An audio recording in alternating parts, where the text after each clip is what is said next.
Continuing up our chapter 2 accounting terms, we will start new term expense. Last time आपने expenditure के बारे में पढ़ा था और आज हम एक्सपेंस के बारे में पढ़ेंगे. बेसिकली डिफरेंस सिर्फ ये है एक्सपेंस और एक्सपेंडिचर में. एक्सपेंडिचर क्या वर्ड था वो? एक्सपेंडिचर. जैसे कि नाम भी इसका बड़ा है, स्पेलिंग इसकी बड़ी है कंपैरेटिवली एक्सपेंस के, तो इट मीन्स इसके अंदर वो सारा खर्चा आता है जो आपका चाहे फिक्स्ड एसेट्स परचेज करने में लगे और चाहे गुड्स या सर्विसेज को परचेज करने में लगे, वो सारी कॉस्ट जो है एक्सपेंडिचर कहलाती है. और एक्सपेंडिचर के दो पार्ट थे. क्या क्या थे? रेवेन्यू एक्सपेंडिचर और कैपिटल एक्सपेंडिचर. ओके, याद आया? अब एक्सपेंस की बात हम यहाँ पर कर रहे हैं, तो expense is the revenue expenditure.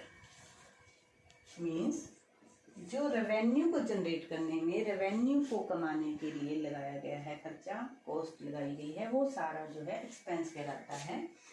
Cost incurred to generate revenue for business from operating activities. Business की जो भी ऑपरेटिंग एक्टिविटीज हैं उन पर जो है कॉस्ट जो लगाई जाती है, खर्चा किया जाता है, किस लिए किया जाता है? रेवेन्यू कमाने के लिए किया जाता है. वो सारा जो है एक्सपेंस कहलाता है. ठीक है. उससे नेक्स्ट एक्सपेंस का ऑपोजिट क्या होगा? इनकम. जैसे कि नाम ऐसे लग रहा, इन और कम. इन और कम मतलब जो आया है. ठीक है. तो इनकम क्या हुआ? इनकम वो सारा प्रॉफिट. इनकम मीन्स देखने में लग रहा है प्रॉफिट है, पर प्रॉफिट से थोड़ा सा अलग, कि वो सारा प्रॉफिट जो हमने अर्न किया है, कमाया है. अर्न कैसे कमाया है? From the operating activities of business. Business जिस चीज में काम कर रहा है वो सारी एक्टिविटीज के बाद जो भी वो पैसा कमाता है, जो भी वो प्रॉफिट कमाता है, that all is called income. Profit earn during an accounting period. जो आपका अकाउंटिंग पीरियड है 1 साल का, उसके दौरान जो भी सारा प्रॉफिट कमाते हैं, that all is called income. It means income कैसे निकालेंगे हम? By taking formula. जो आपने रेवेन्यू कमाई थी, ठीक है, उसके ऊपर जो कॉस्ट आई थी, उस रेवेन्यू में से जो आपके पास आया और जो आपने खर्चा किया, वो लेस करके क्या निकल आएगी? आपकी income. Revenue minus expenses. Clear? अब नेक्स्ट वन है आपका प्रॉफिट. अब आप कहोगे अभी हमने इनकम की, अब प्रॉफिट, तो ये भी तो प्रॉफिट हुआ. Yes, this is also profit. लेकिन इस इनकम का मतलब है जो भी सारी आपकी रेवेन्यू, जितना भी आपका पैसा जैसे भी आया आपके बिजनेस में, और जितना आपने खर्च किया था उसके ऊपर, उसी रेवेन्यू को कमाने के लिए, वो लेस करके आपकी इनकम आ जाती है. प्रॉफिट. इनकम प्रॉफिट है, तो प्रॉफिट क्या है? इनकम है. Income earn from operating activities of the business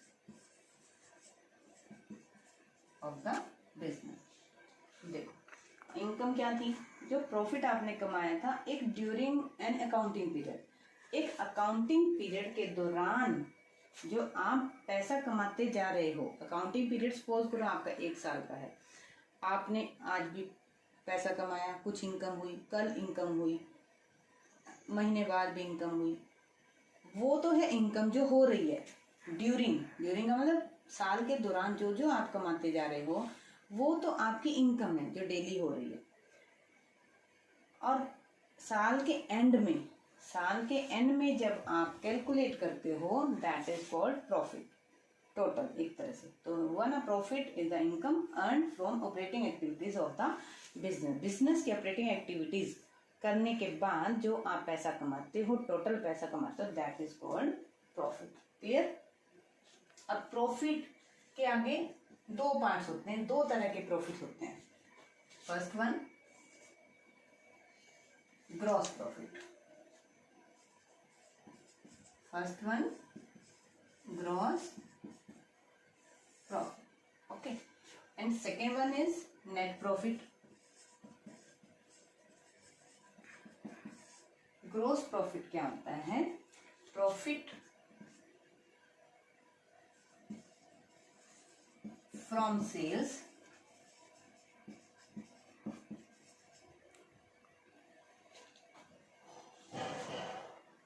profit नहीं, रेवेन्यू फ्रॉम सेल्स। रेवेन्यू का मतलब आया हुआ पैसा, सेल्स के बाद, सेल्स करने के बाद जो आपको पैसा मिलता है, revenue from sales minus direct expenses. अब एक्सपेंसेस भी कई तरह के होते हैं, अब यहाँ पर डायरेक्ट एक्सपेंसेस हुए। डायरेक्ट एक्सपेंसेस का क्या मतलब है कि जब आपका सपोज करो ये एक मार्कर है आपका, ठीक है, ये मार्कर आप का फैक्ट्री से बनकर आया है। अब फैक्ट्री में इसके ऊपर क्या क्या खर्चा आया है? सबसे पहले तो इसका रॉ मटेरियल आया होगा, उसके बाद फैक्ट्री की लाइटिंग के एक्सपेंसेस, और जिन मजदूरों ने जिस लेबर ने इसको बनाया है उनकी वेजेस, ठीक है। फैक्ट्री की लाइटिंग, पावर, मशीनरी की जो भी एक्सपेंसेस हुए वो डायरेक्ट एक्सपेंसेस होते हैं। जब कोई प्रोडक्ट जो है मैन्युफैक्चरिंग यूनिट से बनकर बाहर आता है तो उसको उस पर जो खर्चा आता है वो सारा खर्चा क्या कहलाता है? वो डायरेक्ट एक्सपेंसेस होते हैं। तो जब सपोज करो इसके ऊपर आपका खर्चा आया 7 रुपीज़, ठीक है, और उसके बाद आप इसको मार्केट में जो बेच रहे हो वो 20 रुपीज़ का बेच रहे हो, तो आपकी उसकी सेल करने पे पैसा क्या आया? कितना आया? 20 रुपीज़ पर मार्कर।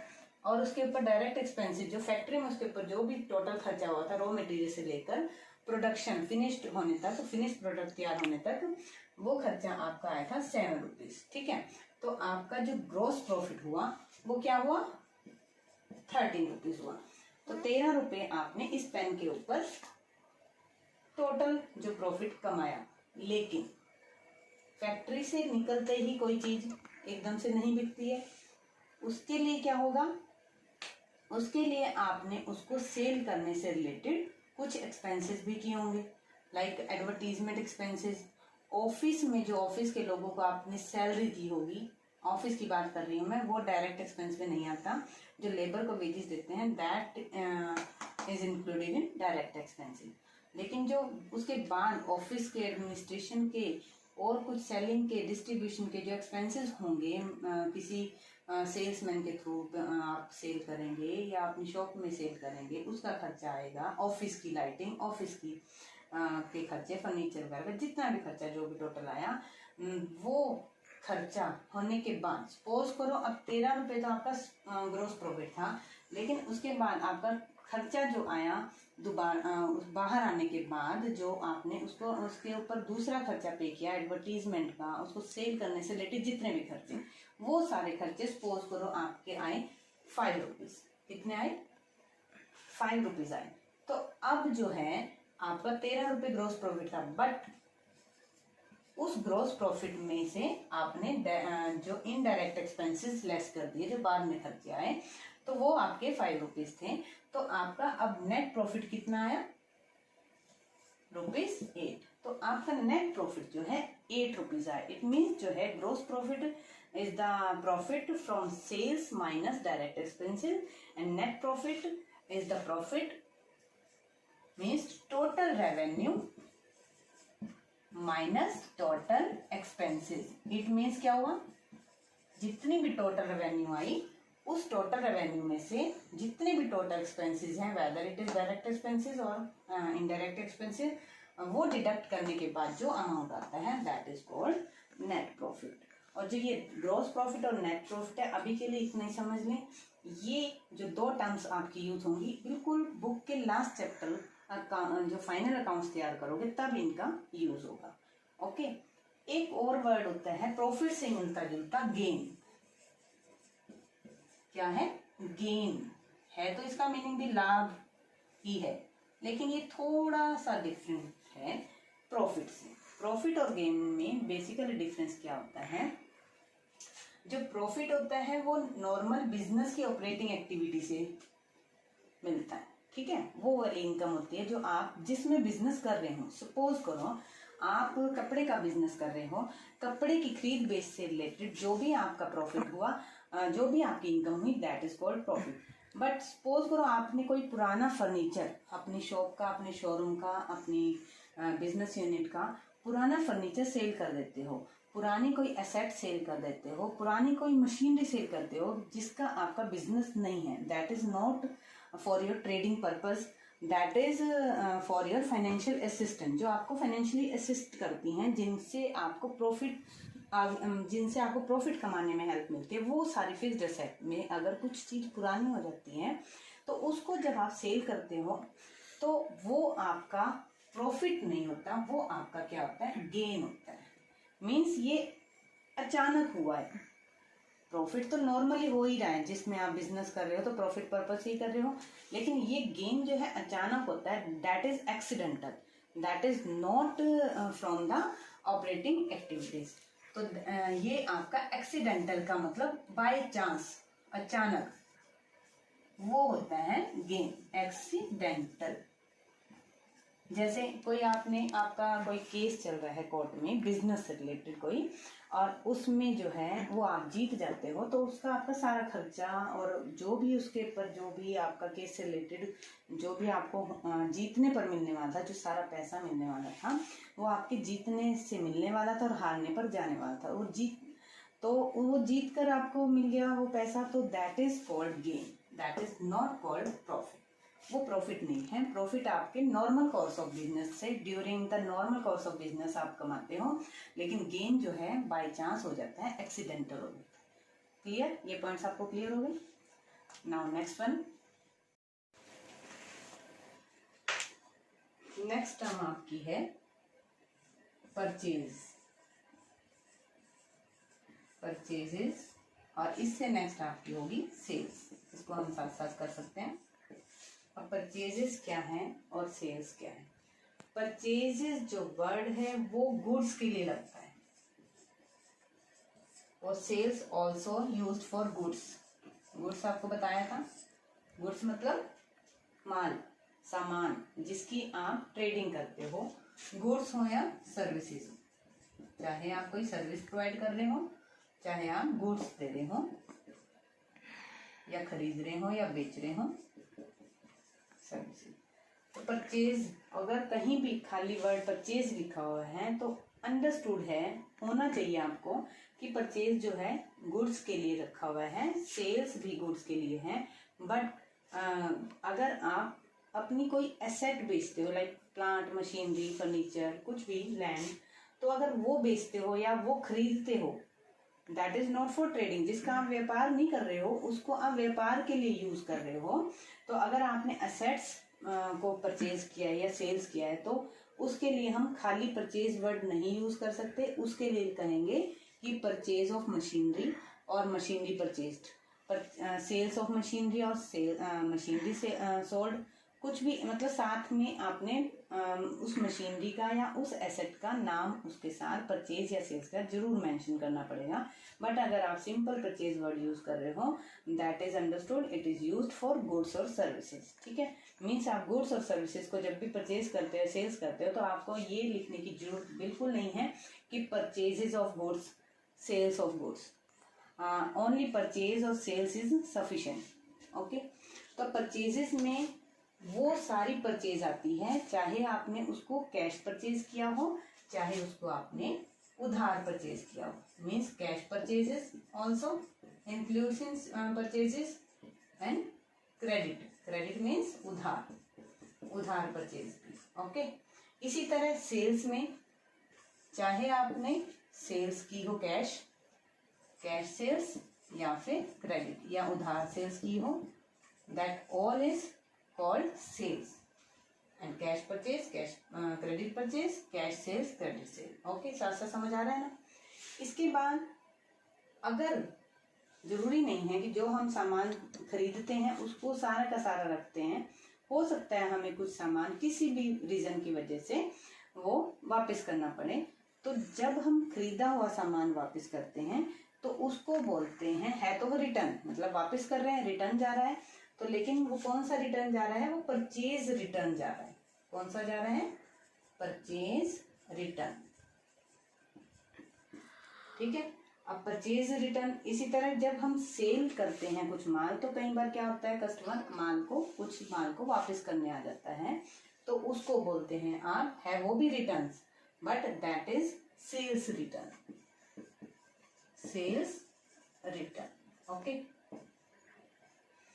अब देखो, अगर आपसे पूछा जाए कि परचेजेस कितनी हैं बिजनेस की, तो आप सिर्फ कैश परचेज नहीं लोगे, कैश और क्रेडिट दोनों परचेजेस को क्या करोगे, प्लस करोगे। इसी तरह अगर आपको सेल्स पूछा जाए तो सेल्स में आपकी बोथ सेल्स आर काउंटेड है, कैश और क्रेडिट बोथ। और उसके बाद अगर आपका कुछ रिटर्न हुआ है माल, परचेज किया हुआ माल रिटर्न गया है, तो आप उसको क्या करोगे, उस परचेज में से माइनस करोगे। क्या करोगे, माइनस करोगे। इसी तरह अगर आपका कुछ सेल्स किया हुआ माल वापस आ जाता है, तो इट मीन्स इसमें से वो कम हो जाता है इसकी टोटल में से, तो इसको भी आप क्या करोगे, डिडक्ट करोगे। ठीक है, तो परचेज रिटर्न का एक दूसरा नाम जो है वो क्या है, रिटर्न्स आउटवर्ड।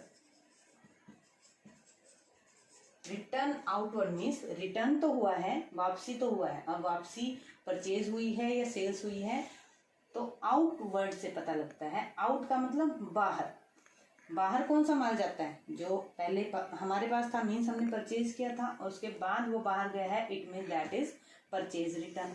और इसी तरह सेल्स रिटर्न का दूसरा नाम क्या हो सकता है, रिटर्न्स